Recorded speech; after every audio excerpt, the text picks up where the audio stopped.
Hey guys, Megan O'Leary here. The UFC 129 press conference has just ended in Toronto, and I'm joined by a very excited Dana White. I mean, we could see your excitement as soon as you got to that podium. What does it feel like to finally be here? No, it's awesome. I've been waiting for this for so long, and I've always had high expectations for Ontario and the event that we'd put on here. So to be here now, it feels good. I'm a huge fight fan. So one of the things that I love is when we go into the arena on Saturday night and the buzz and the energy and the people are just going crazy, and I know what's in store on my end Saturday night, so I'm sure that this place is going to be absolutely insane.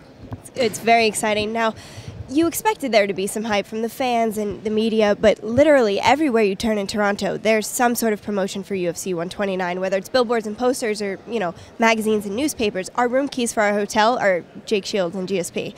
I mean, did you expect that kind of reaction here? Mm-hmm. Yeah, I knew that this place loved it, and I like I said, I don't want to act all cocky now, like, oh yeah, I knew we were going to roll in here and do this and that. At the last press conference, I told you I was scaled for 30,000, and then we'd see what happened from there. The success has exceeded, my expectations in a positive way. With the success here, would you be open to a fight at Cowboy Stadium with 80,000 fans or, something along those lines? I think doing stadium fights are going to be one-offs. There's certain fights that you can do in stadiums, and when those happen, we will do them in stadiums, but I think you're going to see most of our shows in regular arenas like we normally do. Now, not only did you sell 55,000 tickets here, but you also have 2 title fights. The co-main event is very intriguing. It's kind of Jose Aldo's coming out party, as we said at the press conference. What do you think of that matchup, and do you think we've even seen the potential of Jose Aldo yet? I don't know. Listen, he's got to get by a tough kid, Mark Hominick, who is fighting in his hometown, is about to have a baby, sees the light at the end of the tunnel. He's been working so hard his whole life to get to this point, and believe me, when you got a guy out there who's fighting because he's got his baby coming and his wife is pregnant, you can't overlook him. But you are correct. Jose Aldo is nasty, one of the nastiest leg kickers I've ever seen in the business, and I actually think that's going to be a fun fight. My prediction is that's going to be the fight of the night. Very interesting. Now, the main event, everybody's kind of putting GSP up there on that pedestal, saying Jake Shields doesn't have a chance.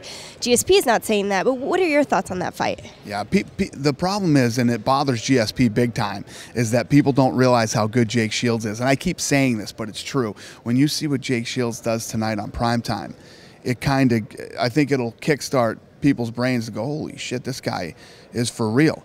And he, 18% votes on our website think that Jake Shields has a chance of winning this fight, which is crazy. The guy's a 5-time world champion. He hasn't lost in 6 years. And if you look at his resume and who he's beat, including Dan Henderson, listen, there's one thing that he might not be the most exciting, flashy guy you've ever seen fight, but what he knows how to do is win.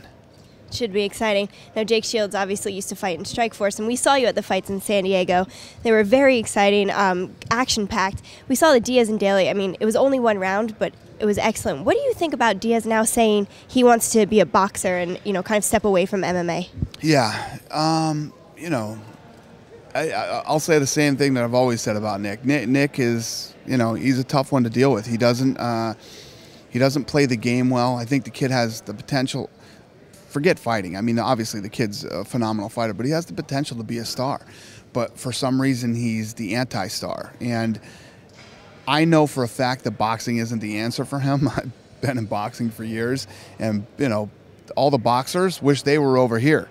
So, now that we're involved, I'm literally, as soon as this fight's done, I'm going to fly over to see Nick Diaz and sit down and talk to him. Very interesting. Now, we have some big news this week about Phil Davis filling in for John Jones. If Phil beats Rashad, does he get that title fight? No, listen, I know there was some negativity about this fight. I love this fight. This is a great fight. But I don't know. Listen, Rashad is the #1 contender. He's in one of those situations that Dos Santos is in where, he can't fight for the title yet because the champ's hurt. So we'll see what happens. Obviously, Rashad Evans is next in line if he wins. Should he not, we'll see what happens with Davis. Would that be the main event for UFC 133? What? Rashad versus Phil Davis? No. I don't know what it would be. All right, interesting. Numbers all messed up here. What is this? Philadelphia. This is 129. No, this is 129. I mean, that one's in Philadelphia. I'm kidding. I don't know where. I'm not sure. All right, interesting. And finally, I know you're busy. Any word on those tough coaches? No, not yet. That's been a nightmare for me. All right, well, feel free to announce it with us whenever you're ready. Thanks so much, Dana. We're looking forward to an exciting weekend. Thank you. Don't forget to tune into Fight Day at 6 Eastern, 3 Pacific on Saturday.